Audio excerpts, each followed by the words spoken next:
আগে বলেছিলেন, আবারও বললেন, রাজ্যে ফিরবে টাটা। ডানকুনিতে লাক্সপোজের সেকেন্ড ইউনিটের শিলান্যাসে সেখানে শ্রমিক ভট্টাচার্য এমনটাই বক্তব্য রাখেন। তিনি বেশ কিছু কথা বলেছেন। রাজ্য বিজেপি সভাপতি শ্রমিক ভট্টাচার্য মুখ্যমন্ত্রী এবং শিক্ষামন্ত্রীর কাছে শিল্প মানচিত্রে সিঙ্গুরকে জোড়ার আবেদন করেন।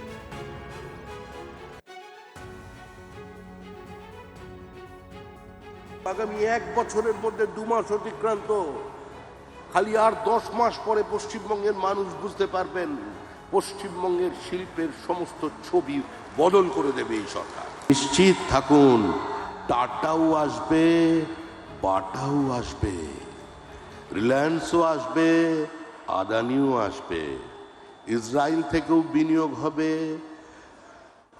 সিলিকন ভ্যালির বিনিয়োগ হবে, মিউনিক থেকে বিনিয়োগ হবে, লন্ডন থেকে বিনিয়োগ হবে। সারা পৃথিবীর শিল্পপতিরা, সারা পৃথিবীর অনাবাসী ভারতীয়রা তারা পশ্চিমবঙ্গে বিনিয়োগ করতে আসবেন। এত ভালো শিল্প বান্ধব প্রকৃতি বিধাতা কোনো রাজ্যকে দেয়নি যা পশ্চিমবঙ্গকে দিয়েছে। আজকে যারা বলছেন তাদের অনেকে তো তখন আন্দোলনেই ছিলেন। তো শ্রমিকবাবু সেই ইতিহাসগুলো একটু খতিয়ে দেখুন না। আর আন্দোলনটা গাড়ি শিল্প বিরোধী আন্দোলন ছিল না। মমতা বন্দ্যোপাধ্যায়ের জমানায় বহু শিল্প এখানে এসেছে। একটু শিল্প তালুকগুলোতে ঘুরে আসুন। কিন্তু ঘটনাটা হচ্ছে যে কৃষি জমি দখল, 3 ফসলা কৃষি জমি দখল, পাশাপাশি সেই সঙ্গে আমাদের লক্ষ্য রাখতে হয়েছে যে কৃষক এবং ভূমিহীন ক্ষেতমজুর তাদের স্বার্থ সুরক্ষিত রাখা। আন্দোলনটা সেইখানে ছিল। রাজ্যে এখন শিল্পবান্ধব পরিবেশ, বাংলা আবার বিনিয়োগে ভারত সেরা হবে। ডানকুনিতে হুঁশিয়ারি কারখানা সেকেন্ড ইউনিটের শিলান্যাস করে আশ্বাস মুখ্যমন্ত্রীর। বেকারত্ব দূর করতে ত্রিশক্তি শক্তি শুভেন্দু সরকারের। শুধু সরকারি চাকরি নয়, বেকারত্ব দূর করতে বেসরকারি লোক নিয়ে দরকার বলেন মুখ্যমন্ত্রী। ডবল ইঞ্জিনের সুফল আপনারা পাবেন। 3টে বেহাল অবস্থার হাল ফেরাতে হবে। আইন শৃঙ্খলার পরিবেশ, সিন্ডিকেট, কাটমানি, তোলাবাজি, দাদাগিরি, সব জায়গায় রাজনীতিকরণ। আমরা অনেকটা বেরিয়ে আসতে পেরেছি, এটা আমরা কন্টিনিউ করব। মে মাসের 4 তারিখের পরে কেউ আসেনি যে আমার মান্থলিটা দিয়ে দিন। আশা করি আপনাদের অভিজ্ঞতার পরিবর্তন হচ্ছে। Industry friendly, business friendly environment তখনই তৈরি হয় যখন আইন শৃঙ্খলা ঠিক থাকে। এতটুকু চিন্তা করবেন না। দুটো একটা ছোট্ট ঘটনা, সাথে সাথেই কোথাও শ্রমিকদা, কোথাও আমার হস্তক্ষেপ হয়েছে, আমরা ব্যবস্থা নিয়েছি। আমরা 2013 সালের ল্যান্ড পারচেজ পলিসি অ্যাকসেপ্ট করেছি। কোনো industry land purchase direct purchase করে আমরা চাই না আর একটা নন্দীগ্রাম সিঙ্গুর হোক। আমরা ডাইরেক্ট ল্যান্ড পারচেজ পলিসি চালু করেছি, যে পলিসি দিয়ে আমরা বিএসএফকে বর্ডারে ল্যান্ড দিচ্ছি, রেলকে জমি কিনে দিচ্ছি, এনএইচকে জমি কিনে দিচ্ছি, নতুন এয়ারপোর্টের জমি কিনে দিচ্ছি। একইভাবে প্রাইভেট ইন্ডাস্ট্রিয়ালিস্ট যারা এই রাজ্যে বিনিয়োগ করতে চান, ল্যান্ড কোনো সমস্যা হবে না। আমরা ডাইরেক্ট ল্যান্ড পারচেজ স্কিমে আমরা আপনাদের ল্যান্ড পারচেজ করে হ্যান্ডওভার করব। ল্যান্ড সিলিং পলিসি একদম চেঞ্জ করে দেব। আর শুনে রাখুন আপনারা, 100 কোটি টাকার বেশি যারা ইনভেস্ট করবেন, কোনো পঞ্চায়েত, পুরসভা, কর্পোরেশন, জেলা পরিষদ, পঞ্চায়েত সমিতি থেকে পারমিশন নিতে হবে না। যত গন্ডগোল ওইখানে, যত দাদাগিরি ওইখানে, যত হ্যারাসমেন্ট ওইখানে। যারা 100 কোটি টাকার বেশি ইনভেস্ট করবেন তাদের সেন্ট্রালি সিঙ্গেল উইন্ডো সিস্টেমে WBITDC, environment department, land department আপনাদের এনওসি লাইসেন্স দেবে। আপনারা এখানে ইনভেস্ট করুন। অপমানিত হয়ে যে শিল্পপতিরা এই রাজ্য থেকে চলে গিয়েছেন, প্রয়োজনে তাদের হাতে পায়ে ধরে এই রাজ্যে শিল্প আনবো। ডানকুনি থেকে আজ একথাই বলেছেন শিল্পমন্ত্রী তাপস রায়। অপমানিত হয়ে বাংলা থেকে যে সমস্ত শিল্পপতিরা চলে গেছে, তার মধ্যে টাটা আছে, তার মধ্যে আদিত্য বিড়লা গ্রুপ আছে, তার মধ্যে 6,688টি ছোট বড় মাঝারি শিল্পপতি আছে। পশ্চিম বাংলার জন্য যদি প্রয়োজন পড়ে তাদের কাছে গিয়ে বাংলার স্বার্থে, বাংলাকে শিল্প সমৃদ্ধ করতে এবং বাংলার নেই পিড়ি নব প্রজন্মের স্বার্থে আমাকে যদি পাঠায় কোথাও, মুখ্যমন্ত্রী আমি যাব এবং হাতে পায়ে ধরে সেই সমস্ত শিল্পপতিদের এই বাংলায় ফিরিয়ে আনার জন্য তাদের কাছে অনুরোধ করব, উপরোধ করব। বাম জমানায় খরা কাটিয়ে শিল্পপতিদের ফেরানোর কাজটা মমতা বন্দ্যোপাধ্যায় শুরু করেছিলেন। তাপসবাবুকে কারো হাতে পায়ে ধরতে হবে না, পাল্টা এভাবে খোঁচা দিয়েছেন কুণাল ঘোষ। বাংলায় দেশের এবং বিদেশের বহুজাতিক সংস্থা এবং জাতীয় স্তরের সংস্থা একের পর এক নতুন করে বাংলায় বিনিয়োগ শুরু করেছেন। ফলে বাংলায় বিনিয়োগ আনার কাজ বাম জমানার খরা কাটিয়ে মমতা বন্দ্যোপাধ্যায় শুরু করে গেছেন। এর জন্য তাপসবাবুকে কারুর হাতে পায়ে ধরতে হবে না, মমতা বন্দ্যোপাধ্যায় আপনার কাজটা শুরু করে দিয়ে গেছেন।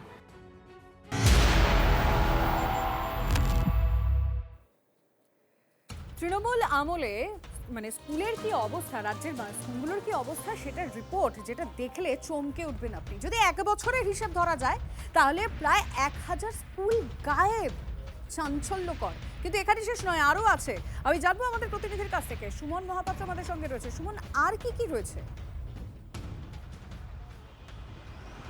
দেখো, তৃণমূল আমলে স্কুল শিক্ষার 12টা বেজে গিয়েছিল, এই অভিযোগ বারবার বিরোধীরা করেছে। আমরা তৃণমূল জমানা লাস্ট 1 বছরের ডেটা হাতে পেয়েছি। তার আগে কি হয়েছে তুমিও জানো, আমিও জানি। লিমা 6000 স্কুল বন্ধের অভিযোগ উঠে এসেছে, শিক্ষক নিয়োগদের দুর্নীতি হয়েছে। কিন্তু তৃণমূল সরকার চলে যাচ্ছে যখন, সেই শেষ 1 বছর দেখা যাচ্ছে 1000 স্কুল বন্ধ হয়ে গেছে। শিক্ষক শূন্য স্কুলের সংখ্যা ক্রমশ বেড়েছে। সিঙ্গেল টিচার, অর্থাৎ যে স্কুলে মাত্র একজন শিক্ষক আছেন, সেই সংখ্যাটা বাড়তে বাড়তে এখন 19,000-এ গিয়ে ঠেকেছে।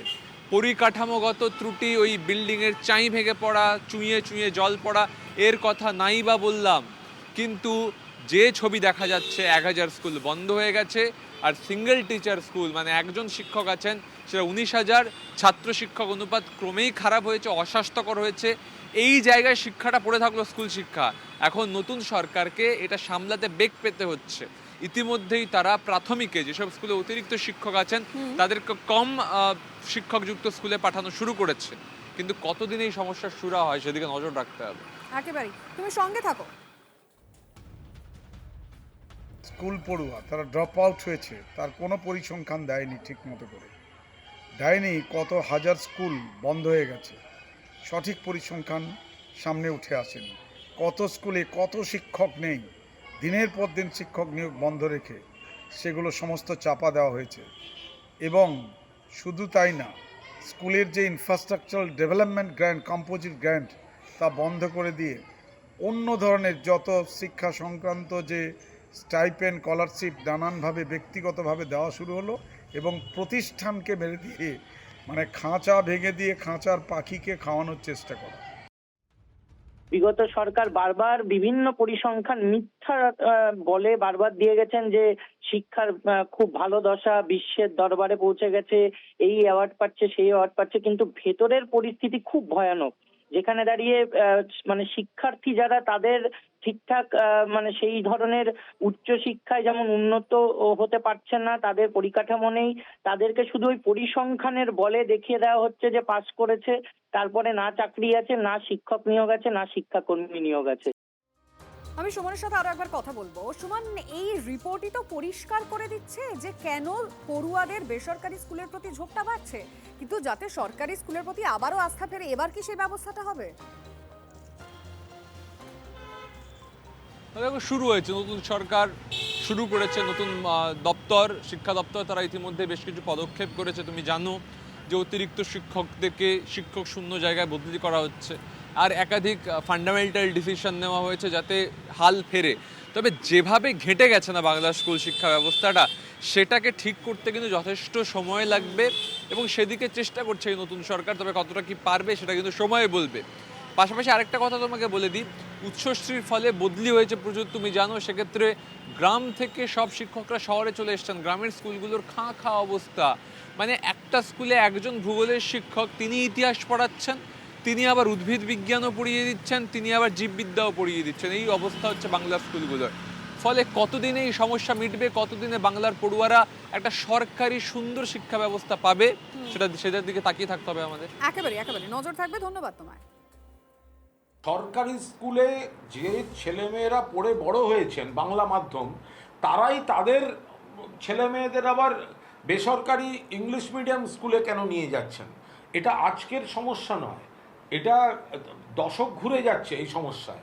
ফলে এটা শুধু তৃণমূল কংগ্রেসকে দোষ দিয়ে কোনো লাভ নেই, এটা একটা সার্বিক নীতির সমস্যা, যেটা সিপিএম জমানায় ইংরেজি তুলে দেওয়া, কম্পিউটার ঢুকতে দেবো না, তখন আমরা যে সরকারি ব্যবস্থার কোমর ভেঙে দিয়েছিলাম, তখন থেকে শুরু হচ্ছে। এবার সরছে তৃণমূল সরকারের দেওয়া নীল সাদা স্কুলের ইউনিফর্ম। 2022 সালের আগে যে স্কুলের যে ইউনিফর্ম ছিল, সেই ইউনিফর্মই শিক্ষা দপ্তর ফেরাচ্ছে। স্কুলের ইউনিফর্ম অবশ্য দেবে রাজ্য সরকারই। 15 দিনের মধ্যে ডিআইদের ইউনিফর্ম সংক্রান্ত তথ্য জমা করার নির্দেশ দেওয়া হয়েছে। 2027 শিক্ষাবর্ষে এই নতুন নির্দেশের পোশাক পরবে স্কুল পড়ুয়ারা। খুবই সুন্দর এটা যেটা ডিসিশন নেওয়া হয়েছে। কারণ কি দেখুন, এক একটা স্কুলের যে ইউনিফর্ম, সেই ইউনিফর্ম দেখে আমরা বুঝতে পারি যে সে কোন স্কুলে। কিন্তু মাঝখানে দুর্নীতি করানোর কারণে আপনারা জানেন, আমরাও জানি যে কত কোটি কোটি টাকার এই ইউনিফর্ম নিয়ে দুর্নীতি হয়েছে এবং আসানসোলেও হয়েছে। আবার যে ইউনিফর্ম ফিরিয়ে আনছে, আমার অত্যন্ত আমি স্বাগত জানাই। সব কিছুর একটা বিজ্ঞানসম্মত ব্যাপার আছে। নীল সাদারও একটা আলাদা সৌন্দর্য, আলাদা আইডেন্টিটি, একটা নিজস্বতা বলে বিষয় থাকে, এবং তার কিছু সাদা কিসের প্রতীক, নীল কিসের প্রতীক, এগুলো সমস্তটাই একটা সৌন্দর্যের পাশাপাশি তার কিছু কারণ। এখন সরকার যদি এসে মনে করে যে দুম করে একটা রীতি ভেঙে করে দেবে, তো সবসময় তো সেগুলো ঠিক নয়। কোনো একটা জিনিস যখন চালু হয়, তখন একটা নির্দিষ্ট কারণের উপর দাঁড়িয়ে চালু হয়। সেই কারণটা যদি সকলের হিতার্থে হয়, তাহলে সেগুলো কেন চেঞ্জ হয়? নীল সাদা ওই সরকারের ছিল, এই সরকার গেরুয়া করতে পারে, তাই না? কি করবে? আগে রংটা দেখি তখন করবে। জাতীয় শিক্ষানীতি অনুযায়ী যে কালার, সেই কালারই হওয়া উচিত। এক একটা স্কুলের নিজস্ব ড্রেস কোড আছে, সেই স্কুলের সেই অটোনমি আছে, সেই সার্বভৌম অধিকার একটা স্কুলের আছে। তারা তাদের ড্রেস তৈরি করে, ড্রেস কোড এক একটা শিক্ষা প্রতিষ্ঠান। তার জন্য এক একটা স্কুলের, এক একটা কলেজের, এক একটা শিক্ষা প্রতিষ্ঠান বিভিন্ন রকমের ড্রেস, এক একটা ইউনিভার্সিটি এক এক রকমের ড্রেস কোড। ড্রেস কোডটা তৈরি করে কর্তৃপক্ষ নিজে, শিক্ষা কর্তৃপক্ষ নিজে ড্রেস কোড তৈরি করে, সরকার ড্রেস কোড চাপিয়ে দেয়। হ্যাঁ, সরকারি স্কুলে নিশ্চয় করতে পারে, কিন্তু সেই একই বিতর্ক হবে। স্কুল পড়ুয়াদের পোশাকে আর নীল সাদার বাধ্যবাধকতা নয়। এবারে স্কুল চাইলে নিজেদের মতো করে স্কুলের পড়ুয়াদের পোশাকের রং নির্বাচন করতে পারবেন। রাজ্য সরকারি এই ঘোষণায় রীতিমতো খুশি স্কুল পড়ুয়া থেকে শুরু করে শিক্ষক, এমনকি অভিভাবকরা। শিক্ষকরা যেটা বলছেন যে স্কুল পড়ুয়াদের যে পোশাক, সেই পোশাক কোথাও পঠন পাঠনে প্রভাব ফেলে, শিশু মনে কোথাও তাদের আনন্দ দেয় এই পোশাকের রং। স্বাভাবিকভাবে নীল সাদার যে একঘেয়েমি, সে একঘেয়েমি কাটিয়ে এবার স্কুলের পড়ুয়াদের পোশাকের রং পরিবর্তন তা নতুন করে শিশুদের শিক্ষায় আগ্রহ বৃদ্ধি করবে, অন্তত তেমনটাই দাবি শিক্ষকদের। অভিভাবকরাও খুশি সরকারি এই সিদ্ধান্তে। আর পড়ুয়ারা যারা একেবারে ছোট ছোট কচিকাঁচা, তারাও কিন্তু কোথাও নতুনের যে আগ্রহ, সেই আগ্রহে আপাতত মশগুল। বাঁকুড়া থেকে ক্যামেরায় বোধন কর্মকারের সঙ্গে হীরক মুখার্জি, TV9 বাংলা। তোমার কোন রং পছন্দ? সাদা আর ব্লু, আর যদি এটা অন্য কালার হয় সেটাও ভালো লাগবে। ভালো লাগবে? হ্যাঁ। যদি স্কুলের ড্রেস তোমাদের অন্য কালারের হয় খুব ভালো হবে। তাহলে কি কালারের চাইবে? অরেঞ্জ। Orange colour? হ্যাঁ। কেন? ভাল লাগে অরেঞ্জটাই, আর এখন অরেঞ্জ হলে ভালো লাগবে। বলছি তোমার কোন রং পছন্দ? লাল রং। তো তোমার স্কুলের যে পোশাক তার কি রং? সাদা। নীল সাদা। তো এটা ভাল লাগে এই পোশাকটা তোমার? যদি লাল রঙের পোশাক হয় তাহলে কেমন হবে? তাহলে ভালো হবে। কেন?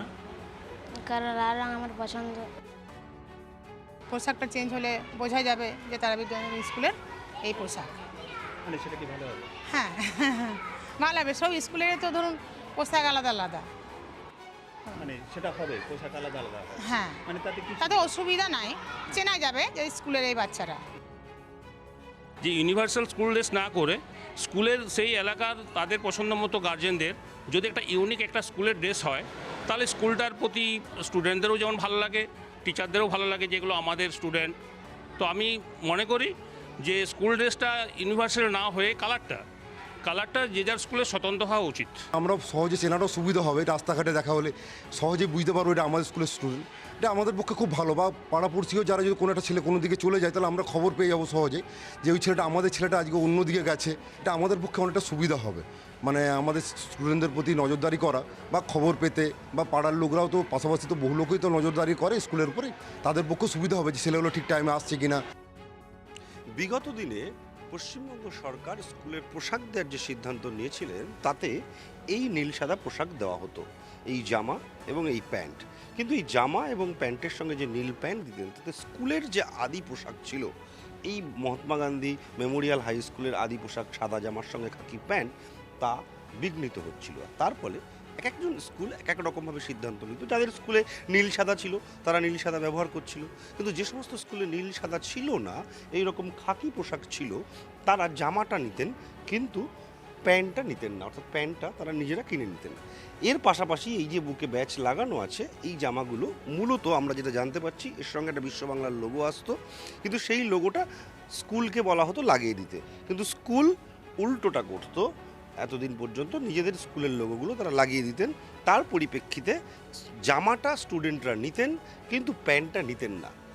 এখন যেটা সরকার সিদ্ধান্ত নিতে চলেছে, যে স্কুলের যে ড্রেস এতদিন ধরে চলে এসেছে সেই স্কুলের সেই ড্রেসই সরকারিভাবে দেওয়া হবে, অর্থাৎ গান্ধী স্কুলের সাদা জামা খাকি প্যান্ট তারা তাই পাবেন, তাদের ব্যাচ লাগানো। এতে স্বাভাবিকভাবেই ছাত্রছাত্রী থেকে শুরু করে শিক্ষক শিক্ষিকা সকলেই খুশি। TV9 বাংলার জন্য সুকান্ত মণ্ডলের সঙ্গে দীপঙ্কর দাসের রিপোর্ট, উত্তর 24 পরগনা। তো আমাদের কাছে একটা রিপোর্ট চাওয়া হয়েছে। তো আমাদের ট্র্যাডিশনালি যেটা চলতো সেটা হচ্ছে খাকি প্যান্ট এবং সাদা শার্ট। তো যখন সরকারিভাবে নীল প্যান্ট এবং সাদা শার্ট দেওয়া হয়, দেখা যাচ্ছে যে অভিভাবকরা অনেকেই তারা সাদা শার্ট যেহেতু আগে থেকে ছিল, শার্টটা নিচ্ছে কিন্তু প্যান্টটা নিতে ঠিক ইচ্ছা প্রকাশ করছে না, বা নিলেও তারা স্কুলে ব্যবহার করছে না। এই বিষয়ে আমরা গার্জিয়ান মিটিংও করেছি, তাদের ওপিনিয়ন নিয়েছি। তারা বলছে স্যার পুরনো যে ড্রেস আছে এটা স্কুলের ট্র্যাডিশন, এটাই থাকবে, আমরা নিজেদের খরচে খাকি প্যান্ট বানিয়ে। যে রং তার সঙ্গে দিনের পর দিন প্রতিষ্ঠা লগ্ন থেকে ঐতিহ্য যে পোশাক, তার সঙ্গে দিনের পর দিনের যে আত্মিক যোগাযোগ, এই পোশাক ধরেই একটি স্কুলকে শনাক্ত করা যেত। একটি স্কুলের নির্দিষ্ট রং দেখে তাকে চিহ্নিত করা যেতে পারত। সে সমস্ত কিছু বৈচিত্র্যের মধ্যে যে ঐক্য, মূলত ভারতের যা সংবিধানের নির্যাস, তাকে ভুলুণ্ঠিত করা হয়েছে। আমরা চাইছি এই সরকারের কাছে, সবে 2 মাস এসছে, সরকার যাতে আস্তে আস্তে করে আমাদের নিজস্ব রঙগুলো, যে ছাত্রছাত্রীদের সারা রাজ্যে যে বিভিন্ন স্কুল আছে সেই স্কুলগুলো তাদের নিজস্ব পোশাক যাতে পেতে পারে, এবং সেই পোশাক কোয়ালিটি মেনটেন করে যাতে স্কুলের হাতে দেওয়া হয়। TV9 বাংলার সবার আগে এই খবর আপনাদের সামনে আনি। মেদিনীপুর মেডিকেলে মেয়াদ উত্তীর্ণ স্যালাইন দেওয়া হয়েছে এবং তারপরেই কিন্তু একেবারে তৎক্ষণাৎ ব্যবস্থা। ইতিমধ্যে মেদিনীপুর মেডিকেল কলেজে মেয়াদ উত্তীর্ণ স্যালাইনে 5 জনকে শোকজ করা হয়েছে। কাদেরকে? অ্যাসিস্ট্যান্ট হাসপাতাল সুপার, অ্যাডিশনাল মেডিকেল সুপার, একজন সিস্টার ইনচার্জ, একজন স্টাফ নার্স এবং স্টোর ইনচার্জকে শোকজ করল স্বাস্থ্য দফতর। স্বাস্থ্য দফতরের প্রাথমিক রিপোর্ট জমার পরেই অ্যাকশন। রোগীকে কেন মেয়াদ উত্তীর্ণ স্যালাইন, 24 ঘন্টার মধ্যেই জবাব দেওয়ার নির্দেশ। গত এক বছর আগে আমরা সেলাইন ইস্যু দেখেছিলাম এই মেদিনীপুর মেডিকেল কলেজ হাসপাতালে, যে ইস্যু নিয়ে কিন্তু রাজ্য রাজনীতি তথা স্বাস্থ্যতেও কিন্তু তোলপাড় শুরু হয়েছিল, এবং তারপরে ঠিক এক বছর পরেই মেদিনীপুর মেডিকেল কলেজে আবার সেলাইন ইস্যু, ভুল মেয়াদ উত্তীর্ণ সেলাইন দেওয়া হয়েছে রোগীর দেহে, এবং সেই রুগী এখনও কিন্তু ভর্তি রয়েছে মেদিনীপুর মেডিকেল কলেজের আইসিইউতে। রোগীর পরিবারের লোকজন রয়েছে, তাদের সাথে সরাসরি এই প্রশ্ন নিয়েই চলে যাবো একদম। দাদা, প্রথমে জানবো আপনার মা কেমন আছে? মা আছে আগের থেকে কিছুটা বেটার থাকলেও মায়ের ক্রিয়েটিন লেভেল অনেকটাই হাই আছে, ইউরিয়া হাই আছে, বিভিন্ন রকম সমস্যা আগের থেকে কিছুটা হলেও স্থিতিশীল আছে, কিন্তু মা এখনও যে আউট অফ ডেঞ্জার সেটা বলা যাচ্ছে না। দাদা, একটা বিষয় গতকাল দেখেছি আপনার এই সেলাইন এর ঘটনাতে স্বাস্থ্য দপ্তর ইতিমধ্যে 5 জনকে শোকজ করেছে, একদম স্টক থেকে ওয়ার্ড অব দি সেলাইন আসার মাধ্যমে যারা চেন মাধ্যমে যারা যুক্ত তাদের মাথাদেরকে শোকজ করা হয়েছে, কি বলবেন? সেটা তো শুনে ভালো লাগছে, কিন্তু এর মধ্যে আরও অনেকে জড়িত আছে। সেই সব যে মূল পান্ডা, যেসব মূল হেড আছে তাদেরকেও ধরে শাস্তিযোগ্য দেওয়া উচিত তাদেরকেও। নতুন বাংলায় যে স্বাস্থ্য দপ্তর যে পদক্ষেপ নিয়েছে প্রাথমিকভাবে মাত্র 3-4 দিনের মধ্যে, এটাতে আপনারা সন্তুষ্ট প্রাথমিকভাবে? হ্যাঁ, সন্তুষ্ট, কিন্তু আপনারা কি চান? আমরা চাই যে এই রকম ঘটনা যেন পুনরায় যেন কখনো না ঘটে, কারো ফ্যামিলির সাথেই যেন এই রকম ঘটনা কোনোদিনও না ঘটে। কবে হয়েছিল এই ঘটনাটা মনে করাবো আপনাদেরকে। 5ই জুলাই বৃদ্ধা মাংসিদে তিনি ভর্তি হন হাসপাতালে। সমস্যা কি ছিল? বুধবার স্যালাইনের পর বুকে জ্বালা অনুভব করেন, তখনই ছেলে মেয়াদ উত্তীর্ণ স্যালাইন দেখতে পান। 2025 সালের জানুয়ারি মাসে মেদিনীপুর মেডিকেল কলেজে স্যালাইন নিয়ে অসুস্থ হয়ে পড়েছিলেন 5 জন প্রসূতি, তার মধ্যে 2 জনের মৃত্যু হয়।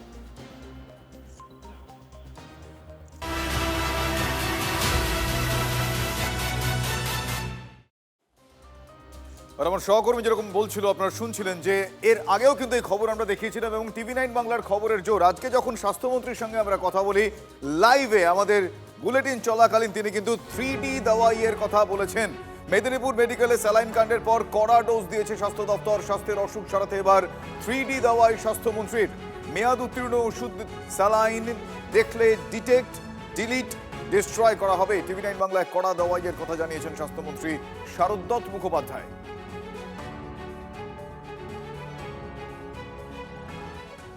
ত্রিস্তরীয় চেক ছিল, এটাকে আমরা বাড়িয়ে 4 স্তরীয় করলাম, 4টে স্তরে চেক হবে।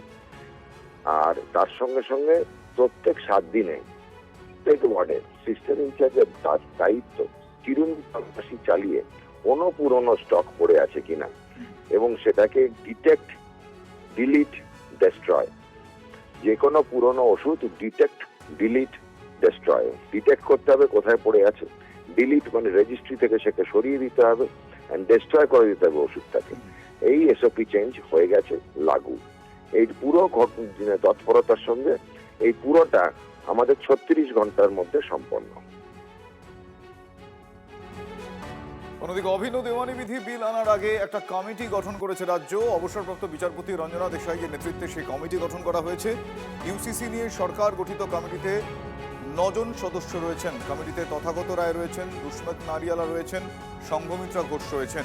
আমার সহকর্মী শ্রাবন্তী সাহা এই মুহূর্তে আমার সঙ্গে টেলিফোন লাইনে রয়েছেন। শ্রাবন্তী, এই কমিটিতে মূলত কারা কারা রয়েছেন, এবং আমি জানতে চাইবো এই কমিটির ভূমিকা কি হবে? মানে অভিন্ন দিওয়ানি বিধি বিল আনার আগে এই কমিটি কোন কোন বিষয়গুলো দেখবেন এবং কি কি সিদ্ধান্তে তারা সহযোগিতা করবেন, এই কমিটির ভূমিকা কি? দেখো, সংবিধানে একটা সময় বলা হয়েছিল যে এই ইউসিসি অর্থাৎ অভিন্ন দেওয়ানি বিধি সমস্ত জায়গায় হবে, কিন্তু এখনো পর্যন্ত ভারতবর্ষের মাত্র 4টি রাজ্যে চালু করা সম্ভব হয়েছে। সেক্ষেত্রে ওয়েস্ট বেঙ্গলে যখন এই দেওয়ানি বিধি হবে সে নিয়ে বিশেষ সতর্ক এই কমিটি। মূলত অবসরপ্রাপ্ত বিচারপতি রঞ্জনা দেশাইয়ের নেতৃত্বাধীন যে 9 জন সদস্য থাকছেন, প্রাথমিকভাবে স্থির হয়েছে তারা রাজ্যে আসবেন এবং রাজ্যে বিভিন্ন, এর মধ্যে আইএএস যারা রয়েছেন তারা এই রাজ্যেই রয়েছেন। তারা রাজ্যের সাধারণ মানুষের সঙ্গে কথা বলবেন, বিশিষ্ট মানুষদের সঙ্গে কথা বলবেন, কারণ এখনো পর্যন্ত বেশ কিছু বিতর্ক থেকে গেছে। সেই বিতর্কগুলো নিরসন করা কিভাবে সম্ভব হবে, বিশেষত আদিবাসীদের এখনো পর্যন্ত বাদ রাখা হয়েছে, কারা কারা তার মধ্যে ইনক্লুডেড হবে ইত্যাদি সম্পর্কে একটা বিস্তারিত একটা রেকমেন্ডেশন বা সুপারিশ তারা তৈরি করবেন, এবং সেই সুপারিশটা তারা দেবেন নবান্নে। আগামী 1.5 মাসের মধ্যে এই কাজটা সমাপ্ত করা হলে তারপর অভিন্ন দেওয়ানি বিধি বিল সামনে আনা হবে। শুভজিৎ, ধন্যবাদ শ্রাবণ। ইউসিসি কমিটি ফরমেশন হয়ে গেছে, ক্যাবিনেট ফর্ম করে দিয়েছে, রিটায়ার্ড জাস্টিস রঞ্জনা দেশের নেতৃত্বে কমিটি হয়েছে, নোটিফিকেশন বা সব হয়ে গেছে, রঞ্জনা দেশাই কমিশন কাজও শুরু করে দিয়েছে। উই আর হোপফুল যে খুব তাড়াতাড়ি ইউনিফর্ম সিভিল কোড আমরা বিধানসভায় আনতে পারব। কেউ কিছু নতুন কোনো কিছু করতে চান, তার জন্য একটা সামাজিক ঐক্যমত্য দরকার। সামাজিক যদি মতপার্থক্য থাকে, সামাজিক রীতিনীতির বদল আনতে গেলে যদি মতপার্থক্য থাকে, তো সেটা তো বাঞ্ছনীয় নয়। একটা ঐক্যমত্য দরকার। বাকিটা আমাদের দল খতিয়ে দেখছেন এবং যা যা পদ্ধতি আছে সেই অনুযায়ী পদক্ষেপ হবে। পরবর্তী পদক্ষেপ আমাদের চেয়ারপারসন যিনি আছেন জাস্টিস রঞ্জনা দেশাই, উনি ঠিক করবেন। স্বাভাবিকভাবে একটা সভা টভা মিটিং টিটিং হবে প্রথমে, তারপরেতে কার্যপ্রণালী ঠিক হবে। কন্যা আইনের বিরোধিতা করেছি আমরা, কন্যা আইনের বিরোধিতা করেছি আমরা, এই আইনের বিরোধিতা আজও করছি। এই আইনের বিরুদ্ধে হাইকোর্ট, সুপ্রিম কোর্ট সবই হবে। এই আইন অনৈতিক, এটা দমনমূলক আইন। এই আইন পশ্চিমবঙ্গে চালু না হওয়া উচিত। এই আইন মানুষের অধিকার কেড়ে নেওয়ার আইন।